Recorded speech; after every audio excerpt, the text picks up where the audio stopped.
తలలు వచ్చినట్లయితే ప్రార్థన చేసుకుందాం. దయగల మా ప్రభువ, కృపా కనికరములు కలిగిన దేవ, మీ బంగారు పాదంలో కొందరములు స్తోత్రములు చెల్లించున్నాం ప్రభువ. పరిశుద్ధుడు ప్రియుడైన దేవ, మీ కృపను బట్టి నైనా, మీ ఏర్పాటును బట్టి ప్రభువ, నైనా ఈ దినము నైనా ప్రభువ, ఇక్కడికి మీరు తోడుకొని వచ్చినందుకు మీకు వందనములు స్తోత్రములు చెల్లించున్నాం ప్రభువ. దేవా, మీరే మాట్లాడండి తండ్రి. ప్రభువ నైనా, విత్తబడిన వాక్యాన్ని బహుగా ఫలింపచేయండి తండ్రి. నా నోటి మాటలు, నా హృదయ ధ్యానము మీ దృష్టికి అంగీకారమైనట్లు చేయమని మా ప్రభువును ప్రియరక్షకుడైన యేసుక్రీస్తు నామమున బ్రతిమాలు వేడుకొని ప్రార్థన చేయుచున్నాను తండ్రి. ఆమేన్.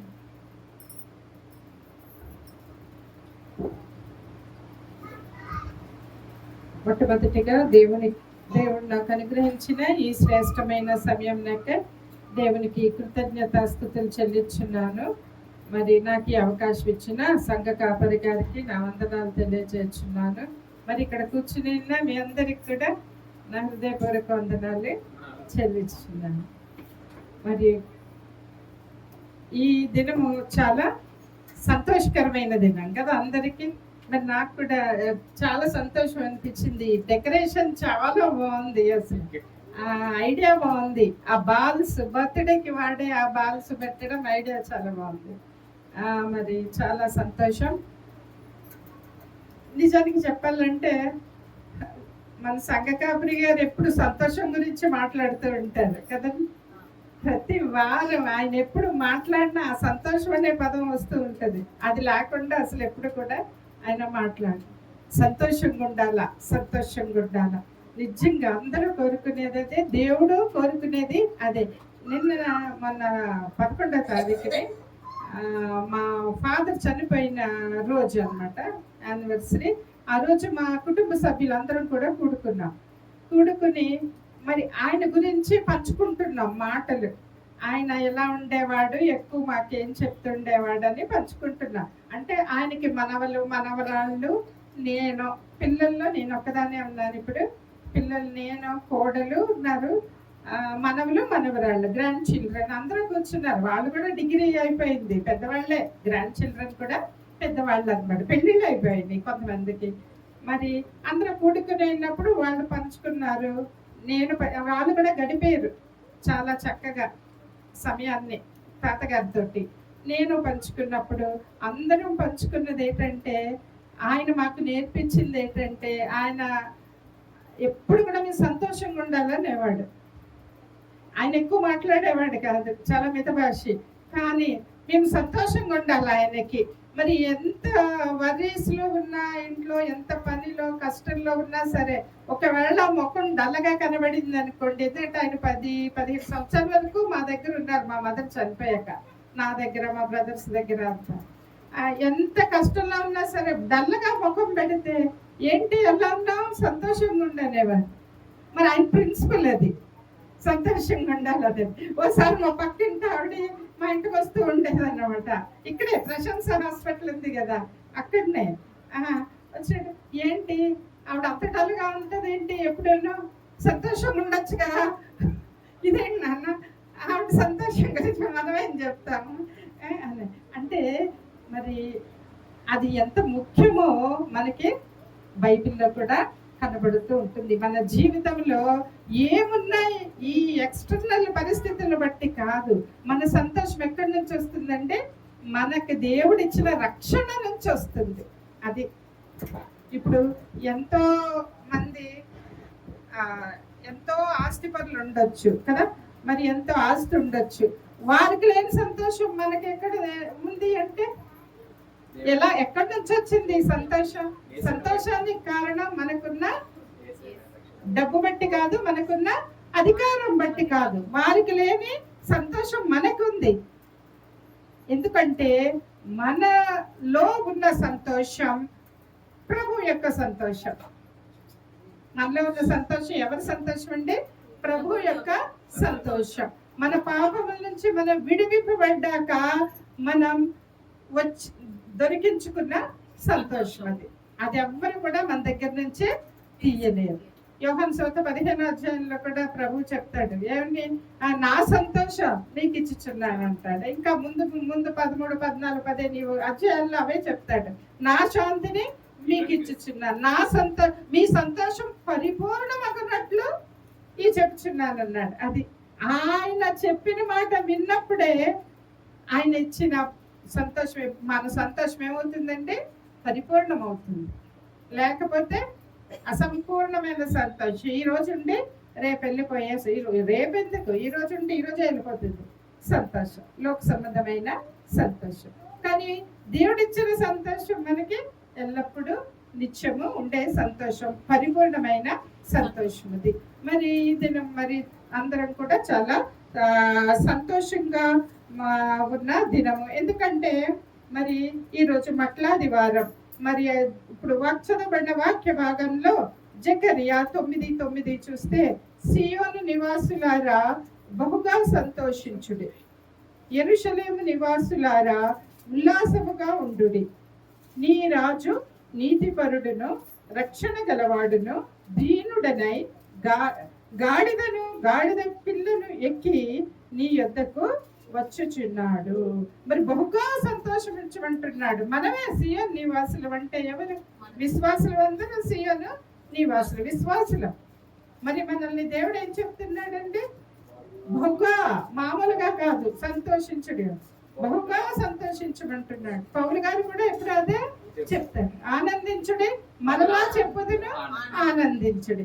మనం సంతోషించాలి. మన సంతోషానికి కారణం ఏంటంటే మరి ప్రభువు వచ్చాడు ఈ లోకానికి, మనల్ని మరి మన పాపముల నుంచి విడిపించడానికి మరి ఆయన వచ్చాడు. కాబట్టి మరి మన కొరకు శిలువ మరణాన్ని, పునరుద్ధానాన్ని ఆయన పొందినాడు. కాబట్టి మనము సంతోషించాలి.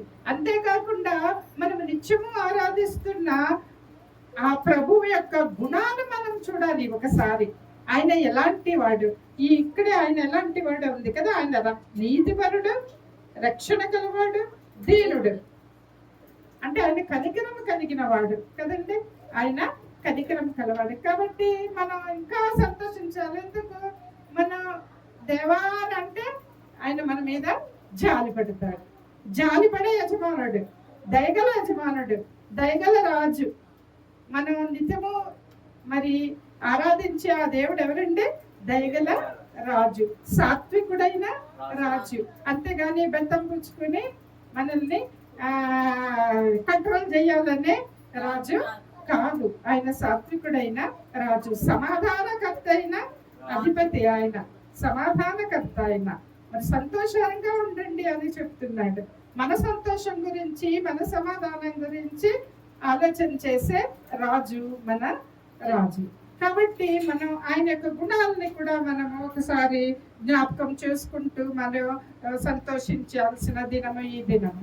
మరైతే మట్లాది వారం అనగానే మనం జ్ఞాపకం చేసుకుంటున్నాం. ఆయన ఏంటంటే జయోత్సాహముతో యెరూషలేములో ప్రవేశించుట. ఏంటంటే జయోత్సాహముతో యెరూషలేములో ప్రవేశించుట. ఆయన మరి ఆ రోజు మొదలుకొని యెరూషలేములో ప్రవేశించాడు. మళ్ళా వస్తాడు బేతనియాకి. తర్వాత ఒక వారం రోజులు మరి మళ్ళా గుడ్ ఫ్రైడే వరకు ఇన్ని రోజులు కూడా మరి ఎన్నో ముఖ్యమైన సత్యాలు బోధిస్తాడు శిష్యుడికి. గుడ్ ఫ్రైడేకిను మరి మట్లాది వారానికి మధ్యలో కొన్ని రోజులు ఉన్నాయి. ఏమంటున్నాం మనం? హోలీ వీక్ అంటున్నాం, పరిశుద్ధ వారం. ఆ పరిశుద్ధ వారంలో ప్రభువు శిష్యులకు ఎన్నో గొప్ప సత్యాలు మరి ఎందుకంటే లాస్ట్ ఫిజికల్ గా డైరెక్ట్ గా బోధించడానికి ఆయనకి మిగిలి ఉన్న రోజులు అనమాట. అవి డైరెక్ట్ గా మనిషి టు మనిషి అన్నట్టు అనమాట. మరి మిగిలిన రోజులు కాబట్టి ఆయన కొంచెం కూడా సమయాన్ని వృధా చేసుకోకుండా మరి ఎన్నో విషయాలు బోధించినట్లుగా మనం చూస్తున్నాం. తర్వాత గుడ్ ఫ్రైడే రోజు మనకి తెలుసు మరి ఆయన శిలువ మరణం పొందాడు. తర్వాత ఈస్టర్ పునరుద్ధానుడైన కదా. మరి ఈ మట్లాది వారం నుంచి మరి ఈస్టర్ వరకు కూడా ఈ జరిగిన సంఘటనలన్నీ కూడా మరి మన జీవితంలో ఎన్నో నేర్చుకోవాల్సిన సత్యాలు ఉన్నాయి. మరి ఈ దినం మట్లాది వారం ఈ సంఘటన నుంచి మనం ఏమి నేర్చుకోవాలి? ఈ అంశాలు మనకి తెలుసు. యేసయ్య గాడిద నెక్కాడు. మనం ఎప్పుడు ఎవరి ఇయర్ మనం వింటూనే ఉంటాం. గాడిద నెక్కి ఆయన ఊరేగించబడినాడని తెలుసు. మరి కింద మట్టలు ఇవన్నీ కూడా వేశారని తెలుసు. మరి వారు స్తోత్రాలు చేశారు గట్టిగా అని మనకి తెలుసు, జన సమూహాలు. మరి అయితే మరి ఈ సంఘటన అంతటి నుంచి కూడా మనం ఇంకేమి నేర్చుకోవాలని దేవుడు ఆశిస్తున్నాడు. ఒకసారి మనం ధ్యానం చేసుకుని ఆ లోపలికి చూసి ఆ ఇంటర్నల్ గా దేవుడు మన దగ్గర నుంచి ఏం కోరుకుంటున్నాడు, వాక్యంలో రాయబడిన ప్రతి మాట నుంచి కూడా మనం ఒక సత్యాన్ని నేర్చుకోవచ్చు. ఎన్ని గొప్ప ఒక్క సత్యం కాదు, ఒకే వచనం నుంచి ఎన్నో సత్యాలు నేర్చుకోవచ్చు. ఒక్కొక్కరికి ఒక్కొక్క రకంగా అర్థం అవుతుంది కదా. మనకే ఆశ్చర్యం అనిపిస్తుంది. ఒకడు ఒక విధంగా ఇంటర్ప్రిటేషన్ ఇస్తారు, ఇంకొకరు ఇంకో విధంగా ఇంటర్ప్రిటేషన్ ఇస్తారు. పరిశుద్ధాత్మ దేవుడు ఆ జ్ఞానాన్ని ఇచ్చి మరి ఆ జ్ఞానాన్ని కలిగజేస్తాడు. కాబట్టి ప్రియులారా, మరి ఈ రోజు జరిగిన సంఘటనల నుంచి మనం ఎన్నో సత్యాల్ని మనము నేర్చుకోవచ్చు. మరి చదవబడిన వాక్య భాగము మత్తయి సువార్త 21వ అధ్యాయము. ఇక్కడ ఇంకొక మాట ఏమిటంటే, ఈ మట్టలాది వారం ఎంత ముఖ్యమైనది అంటే 4 సువార్తల్లోనూ రాయబడింది. నిజానికి కొన్ని విషయాలు ఒక్కొక్క సువార్తలో రాయబడలేదు, అలా కొన్ని ఉంటాయి. కానీ కొన్ని విషయాలు మాత్రం 4 సువార్తల్లోనూ రాయబడి ఉన్నాయి. మరి మట్లాది వారం సంఘటన మాత్రం 4 సువార్తల్లోనూ రాయబడింది. కాబట్టి ఎంత ముఖ్యమైన ఘట్టము మనకి అర్థమవుతూ ఉంది. మరి 21వ అధ్యాయం మత్తయి సువార్త. ఇక్కడ మనం చూసినట్లయితే తరువాత యెరూషలేమునకు సమీపించి ఒలీవ చెట్ల కొండ దగ్గర ఉన్న బేత్సగేకు వచ్చినప్పుడు యేసు తన శిష్యులలో 2 చూచి, మీ ఎదుటనున్న గ్రామమునకు వెళ్ళగానే కట్టబడి ఉన్న గాడిదయు దానితో ఉన్న గాడిద పిల్లయు మీకు కనబడును. వాటిని విప్పి నా యుద్ధకు తోలుకొని రండి అని చెప్తున్నాడు. 2 శిష్యుల్ని పిలిచి ఒక పని అప్పచెప్పాడు. ఏమని? ఎదురుగా ఉన్న అన్ని ఏమి చూస్తారు, ఎలా ఉంటుంది అంతా కూడా ఆయన ముందే చెప్పారు. అంటే వీళ్ళు వెళ్ళినప్పుడు ఎంత ఈజీగా వెళ్ళవచ్చు కదండి. ఆ దేవుడు చెప్పిందా కాదా ఈజీగా తెలిసిపోతుంది. మీరు వెళ్ళండి, అక్కడ కట్టబడి ఉన్న గాడిద పిల్లలు కనబడితే వాటిని విప్పుకొని రండి. మనకు కూడా జీవితంలో దేవుడు ఎలా తను నడిపించబోయే విధానాన్ని మనకి తప్పకుండా తెలియజేస్తాడండి. ఆ దర్శనాల ద్వారా కావచ్చు, కళల ద్వారా కావచ్చు, వాక్యం ధ్యానిస్తున్నప్పుడు కావచ్చు, వేరే దేవుని సేవకులు మాట్లాడుతున్నప్పుడు కావచ్చు, మరి ఏదో విధంగా దేవుడు మనతో జరగబోయేది, మనం చేయాల్సిన పనులు ఆయన మనకి వినిపిస్తాడు, తప్పకుండా వినిపిస్తాడు. అది వినగలిగే హృదయము, గ్రహించగలిగే మనస్సు మనకి ఉండాలి. మరి ఇక్కడ ఆయన అన్ని ముందే చెప్పాడు. మరి వెళ్ళి విప్పి తోలుకొని రండి అన్నాడు. అక్కడ ఇంకొక మాట ప్రభువు చెప్తున్నాడు, ఎవడైనాను మీతో ఏమైనాను అనినయడలా అవి ప్రభువునకు కావలసినవని చెప్పవలేను. వెంటనే అతడు వాటిని తోలు పెట్టునని చెప్పి వారిని పంపెను. అది చూడండి, అడుగుతారు, అది కూడా చెప్తున్నాడు. ఎందుకు విప్పుతున్నారు అని అడుగుతాడు. అప్పుడు ఏం చెప్పమంటున్నాడు? ఆయన ఏం చెప్పాలో కూడా చెప్పాడు. ఆయన ఏం అడుగుతాడు, మీరేం చెప్పాలి, అన్నీ ఈజీ. చూడ ఇలా ఇవన్నీ మనం గమనిస్తూ ఉంటే మరి ప్రభు చెప్పిన మాట, మరి నా ఆజ్ఞలు భారమైనవి కావు.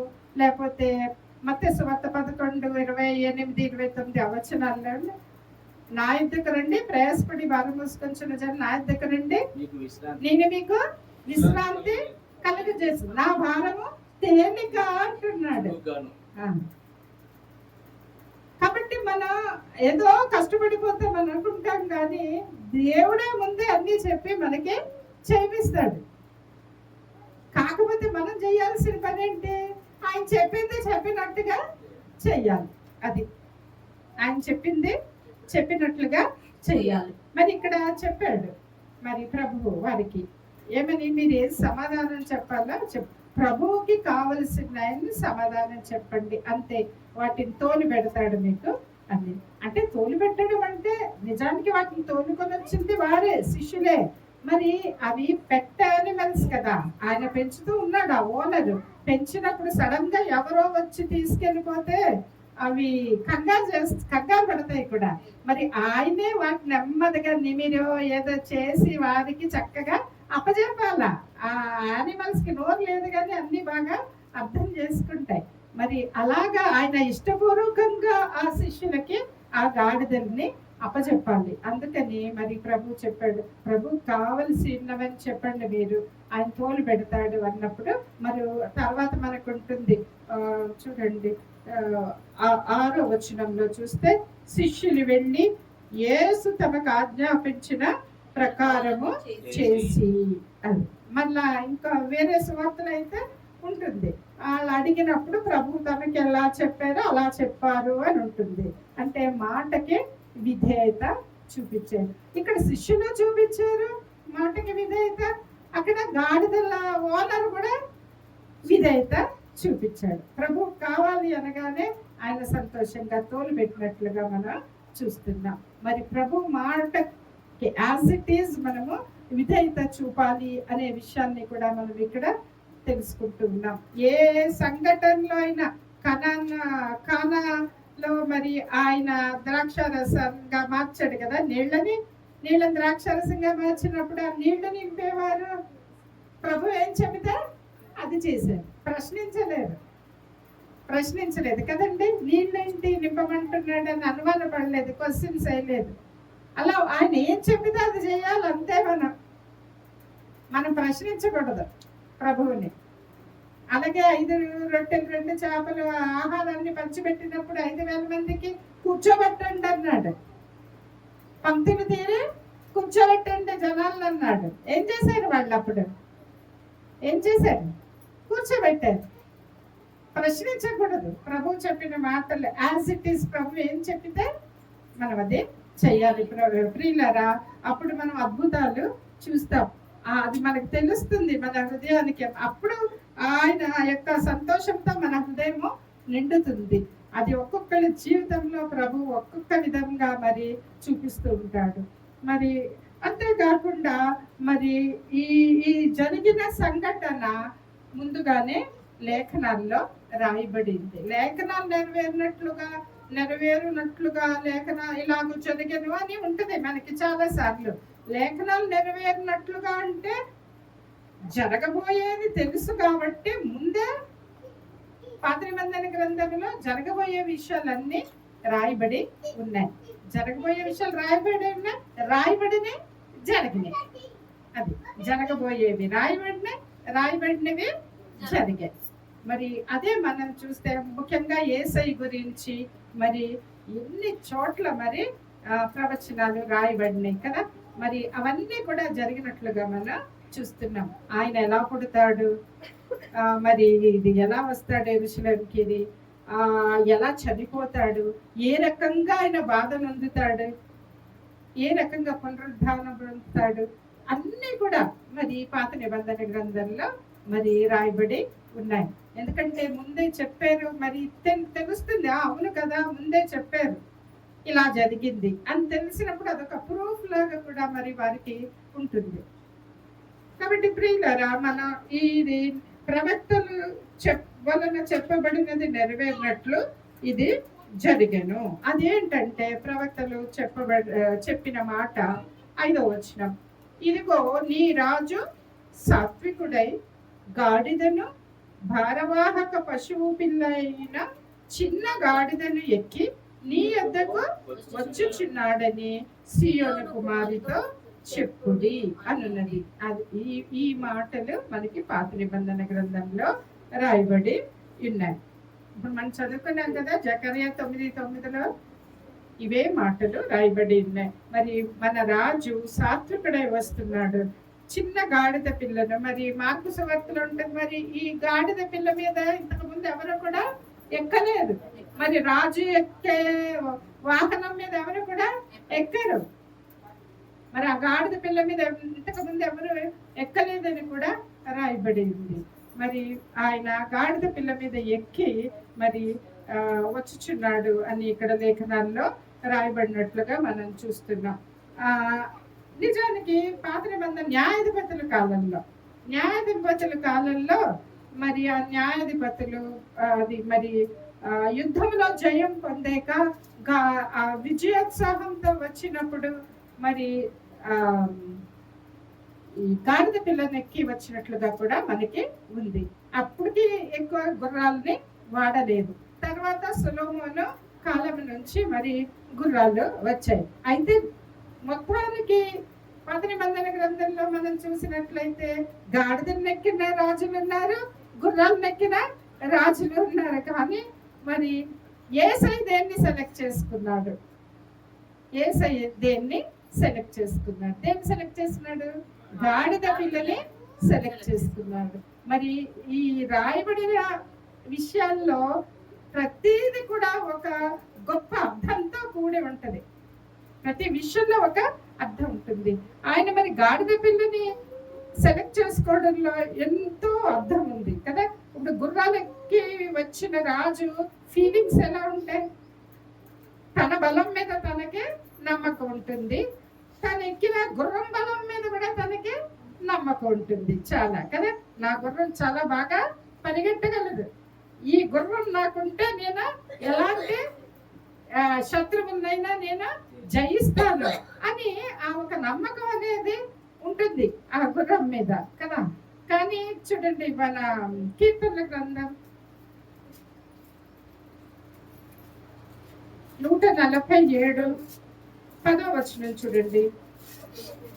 గుర్రముల బలం యందు ఆయన సంతోషించడు, నరుల కాలి సత్తువ యందు ఆయన ఆనందించడు.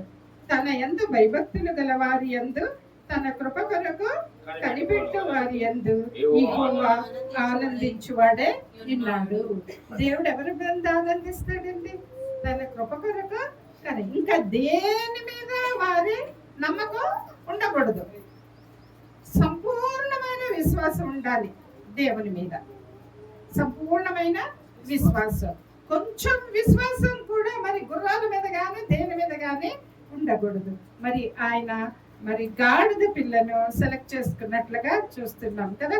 గాడిద అనగానే మనం ఎవరు ఇష్టపడరు అసలు. చెప్పాలంటే పాటలు పాడుతున్నారు అనుకోండి, సరిగా పాడబోతే ఏడిపించడానికి ఎవరి మా చిన్నప్పుడు బాగా ఉండేది ఈ ఏడిపించడం అనేది. ఏడిపిస్తే గాడిదలాగా పాడుతున్నామని ఆ గాడిద సౌండ్లు చేసేవారు అనమాట, జోక్. అంటే దాని అర్థం ఏంటి? డైరెక్ట్ గా నువ్వు గాడిదలాగా పాడుతున్నాను అనకుండా గాడిద సౌండ్ చేసేవారు, అట్లా ఏడిపించడానికి అనమాట. మరి అట్లా ఏడిపించడానికి ఉపయోగిస్తూ ఉంటారు. గాడిద అంటే ఎవరి గుర్రం అనగానే అందరికీ అదొక ఏకంగా దాని ఫోటోలు కూడా పెట్టుకుంటాం మనం కదండి. డెకరేషన్కి చక్కగా మంచి బ్లాక్ గుర్రాలు, వైట్ గుర్రాలు, అవన్నీ కూడా ఫోటో కూడా మనం పెట్టుకుంటాం. అంత అందంగా ఉంటాయి అవి. మరి గాడిదంటే ఎవరు లెక్క చెయ్యరు, చాలా తక్కువగా చూస్తారు. ఈవెన్ దాని యజమాని కూడా తక్కువగానే చూస్తాడు. ఎన్నో స్టోరీలు ఉంటాయి గాడిదల మీద.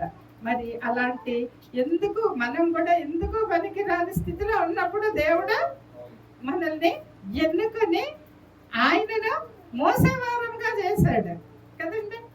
ఇప్పుడు మనం ఆయన ఏం చేస్తున్నాం? మోస్తున్నాం. ఆయన మాటలు ఇక్కడి నుంచి మోయడం అంటే ఏంటి?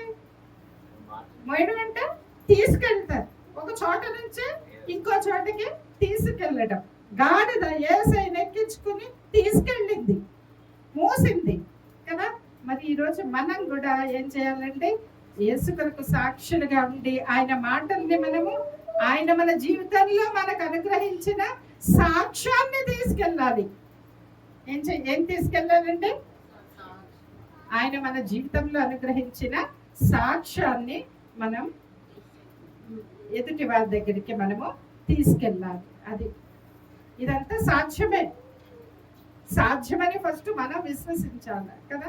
మరి యేసుని మోసే గాడిదలుగా మనము ఉండాలి. మరి అంతేకాకుండా ఇక్కడ మనం చూస్తే ఆయన యెరూషలేములో ప్రవేశిస్తున్నాడు గాడిదనెక్కి. అనేక జన సమూహాలు అనేక మంది జనసమూహాలు ఆయన్ని వెంబడిస్తున్నారు కదా. మరి చాలా ఉత్సాహంగా సంతోషంగా పాటలు పాడుతున్నారు. వారి బట్టలు ఇక్కడ చూస్తే 8వ వచనం, జన సమూహములలో అనేకులు తమ బట్టలు దారి పొడుగున పరిచిరి. కొందరు చెట్ల కొమ్మలు నరికి దారి పొడుగున పరిచిరి. ఇది కూడా పాత నిబంధన గ్రంథంలో ఉంటుంది. ఆ గాడిద నడుస్తూ ఉన్నప్పుడు కింద తమ బట్టలు భరిస్తున్నట్లుగా ఉంటుంది. రాజుని ఆహ్వానించడం అన్నమాట. అది అంటే నువ్వు నా రాజువి అని యాక్సెప్ట్ చేయడం అన్నమాట. నీవు మా రాజువి, లేదా నీవు మా రాజువి అని మేము అంగీకరిస్తున్నాము అని యాక్సెప్ట్ చేయడం అన్నమాట. దానికి సూచన. మరి ఆ సూచనగా మరి ఇక్కడ వారు బట్టలు పరిచినట్లుగా మనం చూస్తున్నాం. నిజానికి ప్రభు ఇక్కడ మరి యెరూషలేములో ప్రవేశించేటప్పుడు పరిస్థితులు ఎలా ఉన్నాయి ఆయనకి తెలుసు.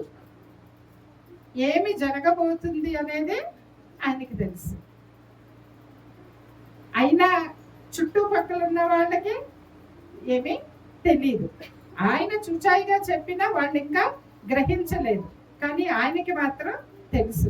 అందుకే ముందే చెప్పాడు. ఇక్కడ చూడండి, మత్తయి సువార్తలోనే మరి 20వ అధ్యాయం, అంటే ఇప్పుడు 21లో కదా మనకి ఈ సంఘటన జరిగింది. దాని ముందర 20వ అధ్యాయంలో 17వ వచనం నుంచి చూడండి. యేసు యెరూషలేముకు వెళ్తున్నప్పుడు ఆయన 12 మంది శిష్యులు ఏకాంతంగా తీసుకొని పోయి మార్గమందు వారితో ఇట్లా, నేను ఇదిగో యెరూషలేమునకు వెళ్ళుచున్నాము. అక్కడ మనుష్య కుమారుడు ప్రధాన యాజకులకును శాస్త్రులకును అప్పగింపబడును. వారు ఆయనకు మరణశిక్ష విధించి ఆయనను అపహరించుటకును, కొరడాలతో కొట్టుటకును, శిలువ వేయుటకును అన్యజనులకు ఆయనను అప్పగింతురు. 3వ దినమున ఆయన మరలా లేచును. జరగబోయేదంతా ఆయన శిష్యులకి చెప్పాడు. కానీ వాళ్ళు ఇంకా పూర్తిగా గ్రహించని స్థితిలో ఉన్నారు. చెప్పాడు ఏంటా అని ఆలోచనలో కూడా ఉన్నారు. కానీ వాళ్ళకి ఎంత మట్టుకు అర్థమైనా ప్రభు చెప్పిన మాటనైతే విధేయతగా వారు ఫాలో అవుతున్నారు. ఆయన ఏం చెప్పితే అది చేస్తూ ఉన్నారు. మరి ఇక్కడ మనం 10వ వచనం చూడండి. ఆయన యెరూషలేము 21:10 ఆయన యెరూషలేములోనికి వచ్చినప్పుడు పట్టణం అంతయు ఈయన ఎవరో అని కలవరపడెను. మొత్తం పట్టణాల్లో, ఎందుకంటే ఏమని పిలుస్తున్నారు వాళ్ళు? దావీదు కుమారునికి జయము, ప్రభు పేరిట వచ్చువాడు స్తుతింపబడును గాక, సర్వోన్నతమైన స్థలములలో జయము, జయము, జయము, హోసన్నా, హోసన్నా అన్నమాట. జయము అంటే ఇక్కడ హోసన్నా అని అరుస్తున్నారు. హోసన్నా అంటే ఏంటి తెలుసా? మీనింగ్ హీబ్రూ భాష నుంచి రక్షింపుమి అని అర్థం. హోసన్నా అంటే ఏంటంటే రక్షింపుమి అంటే వాళ్ళు ఏమని అరుస్తున్నారు? మమ్మల్ని రక్షించు, మమ్మల్ని రక్షించు అని అరుస్తున్నారు. నిజానికి వాళ్ళకి పూర్తిగా అర్థం అవ్వకుండానే అరుస్తున్నారు అంతే. కొంతమంది మొదలు పెట్టారు, అందరూ అరుస్తున్నారు. కానీ వారికి తెలియకుండానే వారు ఏమడుగుతున్నారు? మమ్మల్ని రక్షించు. ఎక్కడి నుంచి రక్షించాలి? మా పాపముల నుంచే మమ్మల్ని రక్షించు అని వారు ఆనాడు ప్రార్థన చేశారండి. అది వాళ్ళు చేసిన పని ఏంటో తెలుసా? ప్రార్థన చేశాడు. మీరు ఎక్కడైనా గమనించండి, వాక్యంలో దేవుడు మన జీవితాల్లో ఏ కార్యము చేసినా మొదట ఏం కోరుకుంటాడు? ప్రార్థన. మనం చేసే ప్రార్థన ద్వారా మనకు కార్యాలు చేస్తాడు. దయచేసి విషయం మనం గుర్తుపెట్టుకోవాలి. మనం చేసే ప్రార్థన ద్వారా దేవుడు మన జీవితాల్లో కార్యాలు చేస్తాడు. ఆయన కార్యం చేసే ముందు మన ప్రార్థనని కోరుకుంటాడు. ఆయనకు కావాలి. యోబు విషయంలో చూడండి, కావాలంటే టప్మని స్వస్థత ఇచ్చేయచ్చు. కానీ ఆ యోబుకి తిరిగి స్వస్థత ఇచ్చే ముందు ఏం చేశాడు? ప్రార్థన చేయించాడు. ఫ్రెండ్స్ గురించి ప్రార్థన చేయించాడు. ఆయన మరి ఏది కావాలన్నా మరి అడుగుడి మీకు ఇవ్వబడనన్నాడు. మీరు మొరపెట్టండి, మీరు మొరపెట్టుచుండగా నేను మిమ్మల్ని నడిపిస్తానన్నాడు. మొరపెట్టుచుండండి, నేను మిమ్మల్ని నడిపిస్తాను. అడగాలి, అడుగుతుంటే ఆయన చేస్తాడు అనమాట. అది ఆయనకి ఇష్టం. ఎందుకంటే అది ఎందుకు అనేది చాలా వెనకాల ఇది ఉంటుంది, అర్థం ఉంటుంది. ఎందుకంటే మనం అడిగినప్పుడు మనం కోరుకుంటాం అది కదా. మనం కోరుకుంటేనే కదా అడుగుతాం ఎవరినైనా, మనం ఇష్టపడితేనే కదా అడుగుతాం. కాబట్టి మనం ఏం పొందుకున్నా ఇష్టంగా పొందుకోవాలి, ఇష్టంగా పొందుకోవాలి. నాకు అంటే ఇది జాగ్రత్తగా అర్థం కావాలంటే, నేను మా ఇంట్లో ఒక చిన్న తొట్టెలో మొక్క చాలా బాగా వచ్చింది. అమ్మ చాలా బాగుంది ఈ మొక్క. నాకు 2 ఫ్రెండ్స్ ఉన్నారు. మరి నేను ఒక ఫ్రెండ్ జ్ఞాపకం చేసుకున్నా, తనకి మొక్కలంటే ఇలాంటివి చాలా ఇష్టం, ఇద్దామా తినకిద్దామా. ఇంకొక అమ్మాయిని గుర్తు చేసుకున్నా, తనకిద్దామంటే తనకి అసలు లెక్క ఉండదంతా. ఇలాంటివంటే అసలు ఏమి ఏదైతే ఏంటి అన్నట్టు ఉంటుంది అనమాట. ఇలాంటివి ఏమి ఇంట్రెస్ట్ ఉంటుంది. కాబట్టి ఇప్పుడు నేను ఎవరికి ఇస్తాను? ఇద్దరు నా ఫ్రెండ్సే, ఇద్దరు మంచివాళ్ళే. కాకపోతే తనకి ఇంట్రెస్ట్ ఏమి ఉండదు, తన మైండ్ ఆ టైపు, తిన మైండ్ ఏ టైపు ఇష్టపడుతుంది ఇలాగా చిన్న చిన్న. ఇప్పుడు నేను ఎవరికి ఇస్తాను? ఇష్టపడిన అమ్మాయికి ఇస్తానా? ఒకవేళ నేను ఇచ్చిన ఏం చేస్తుంది? 4వ రోజున అది చచ్చిపోతుంది ఆ మొక్క. ఇష్టం లేదు కాబట్టి దాని పట్ల కేర్ తీసుకో. అది నాకు నిజంగా నాకు ఒక లెసన్ నేర్చుకున్నాను, ఐడియా వచ్చింది. నిజంగా ఇది జరిగింది మొన్న పోయిన వారం అనుకుంటే ఆలోచన చేస్తున్నా, ఇది ఎవరికి ఇవ్వాలి ఇద్దరులో అన్నప్పుడు అప్పుడు నాకు వాక్యం కూడా గుర్తుకొచ్చింది అనమాట.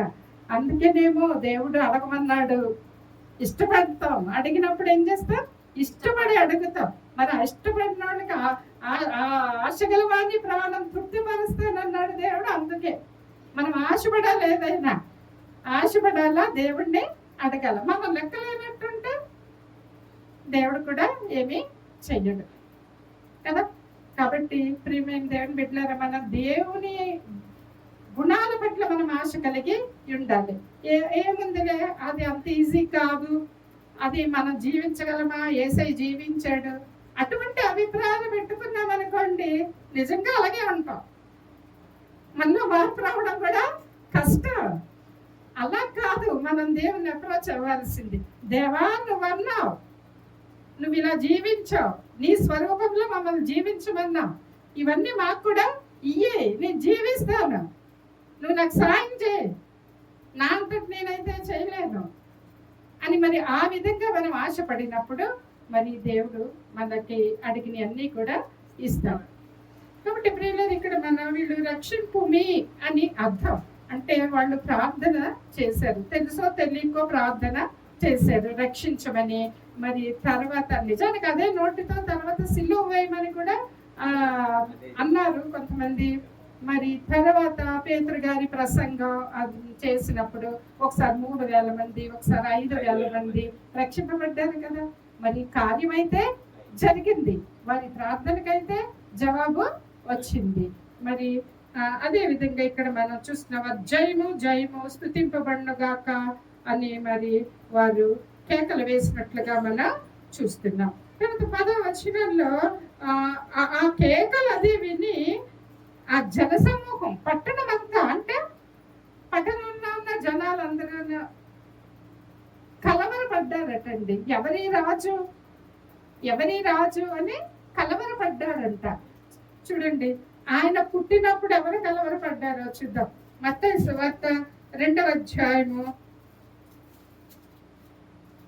3వ వచనం చూడండి. హేరోదు రాజు ఈ సంగతి విన్నప్పుడు అతనితో వారందరూ కలవరపడిరి. ఏ సంగతి? యూదులకు రాజుగా పుట్టాడు అన్న ఆ విషయం విని మరి హేరోదు రాజు ఏం చేశాట? కలవరపడ్డాడంట. మరి ఇక్కడ మనం చూస్తే మరి యేసయ్య చివరి దినాల్లో ఆయన ఇతరులకు కలవరం కలగజేస్తున్నాడు అన్నమాట ప్రభువు కదా. ఇతరులను ఆలోచించేవారిగా మరి జరుగుతున్న సంగతులన్నీ కూడా ఉన్నాయి. మరి ఇక్కడ చూస్తే మరి ఆయన చివరి దినాల్లో మరి ఆయన రాజుగా రాజుగా ఊరేగాడు అనమాట. అంతే కదండి, మన సింపుల్ వర్డ్స్ లో చెప్పుకోవాలంటే, కామన్ లాంగ్వేజ్ లో చెప్పాలంటే ఊరేగింపు కదా అది. రాజుగా ఊరేగింపబడ్డాడు. మరి రాజుగా ఊరేగింపబడ్డాడు ఆయన.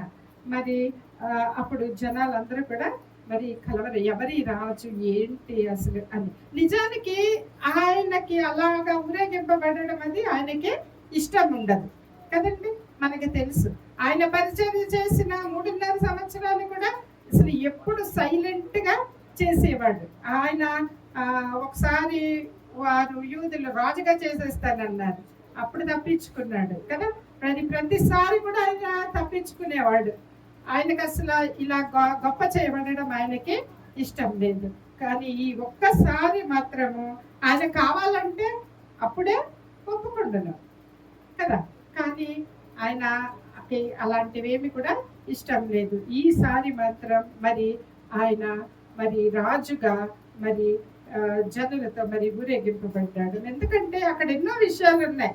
ముఖ్యంగా ఏంటి, మనం చదువు ప్రార్థన చేసినట్టు అయ్యింది కదా. వారు అనుకోకుండా ఊరేగింపులో అరిచిన అరుపుల్లోనే వారి ప్రార్థన కూడా వచ్చింది. మరి ఆ ప్రార్థన వల్ల వారికి రక్షణ వచ్చింది. మరి ఈ విధంగా మరి లేఖనాల్లో నెరవేరబడినట్లుగా మరి ఇదంతా కూడా మనకి జరిగినట్లుగా మనం చూస్తున్నాం అన్నమాట. జన సమూహము 11వ వచనం, ఈయన గలిలయలోని నజరేతు వాడకు ప్రవక్త అయిన యేసు అని చెప్పారు. అది కాబట్టి ప్రియులరా, మరి ఈ సంఘటనలో నుంచి మనం ఏమి నేర్చుకుంటున్నాం ఒకసారి మనం తిరిగి మనం ఆలోచన చేసినట్లయితే, మొట్టమొదటిగా మనం యేసుని మోసే గాడిదలుగా ఉండాలి. మనం యేసుని మోసేవారంగా ఉండాలి. ఆయన మన జీవితంలో నిగ్రహించిన సాక్ష్యాన్ని మోసేవారంగా, మరి ఆయన మన జీవితంలో ఇచ్చిన మేలులను మోసేవారముగా, ఆయన మనకి ఇచ్చిన రక్షణని మోసేవారముగా మనము ఉండాలి. ఇతరులకి ఆయన తెలియపరచడానికి మన జీవితాలు మరి ఉపయోగపడాలి. ఇంకొకటి ఏంటంటే, ఆయన విప్పమన్నాడు చూసారా, గాడిదల్ని విప్పి తోలుకొని రమ్మని చెప్పాడు. విప్పి తోలుకొని రమ్మని చెప్పినప్పుడు ఎవరిని పంపించాడు? శిష్యుల్ని పంపించాడు కదా. శిష్యులు పంపినప్పుడు శిష్యులు ఆ కట్టబడిన అన్న మాట ఉంటది అక్కడ. ఆ గాడిద పిల్ల ఏ స్థితిలో ఉంది? కట్టబడిన స్థితిలో ఉంది. ఆ కట్టబడిన గాడిద పిల్లని విప్పి ప్రభువు దగ్గరికి తీసుకుని వచ్చాడు. ప్రభువు దానిని వాడుకున్నాడు. జాగ్రత్తగా చూద్దాం, ప్రభు దాన్ని వాడుకున్నాడు. మనం కూడా ఎలా ఉండాలంటే, మనం రక్షణ పొందినాక ఆయన శిష్యులుగా అయ్యాం మనం కదా. మనం విశ్వాసులం అయినాక మనం చెయ్యాల్సిన పని ఏంటంటే, రక్షణ లేని వారిని పాపము అనే దాసత్వములో కట్టబడిన వారిని విప్పి ప్రభు పాదాల దగ్గరికి తీసుకొని రావాలి. అంటే ప్రభు చెంతకు మనము నడిపించాలి. అది మనం ప్రభు చెంతకు నడిపిస్తే మిగిలింది ప్రభువే చూసుకుంటాడు. నడిపించడం వరకే మన పని. ఎందుకంటే అక్కడ మనం చేసేది ఏమి లేదు, ఇక్కడ శిక్షలు చేసింది ఏం లేదు. జస్ట్ విప్పి తీసుకొచ్చారు, ఆయనకి అది చెప్పారు అంతే. మరి ఆ తర్వాత ఆయన ఎక్కడో దారి నడుస్తూ ఉంటాయి, బట్టలు వేయడం, వారు రక్షించుమి అని అడగడం, ఇవన్నీ కూడా మరి ఏర్పాటు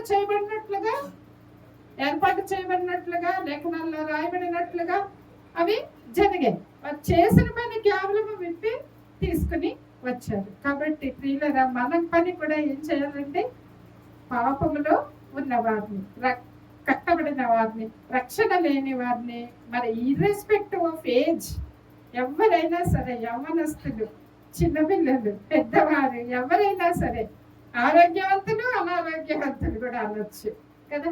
మరి ఎవరైనా సరే మనం చేయాల్సిన పని ఏంటంటే, మరి ప్రభువు తెలియని వారిని మరి మనం దేవుని చెంతకు నడిపించాలి. అప్పుడు దేవుడే వారిని చూసుకుంటాడు. మరి మనం ఇక్కడ అంతకుముందు ఇంకొక మాట కూడా మనం చూసాం. చూడండి, మత్తయి సువార్త 15వ అధ్యాయము 29 నుంచి 31 వరకు, 29, 30 ఒకసారి చూడండి.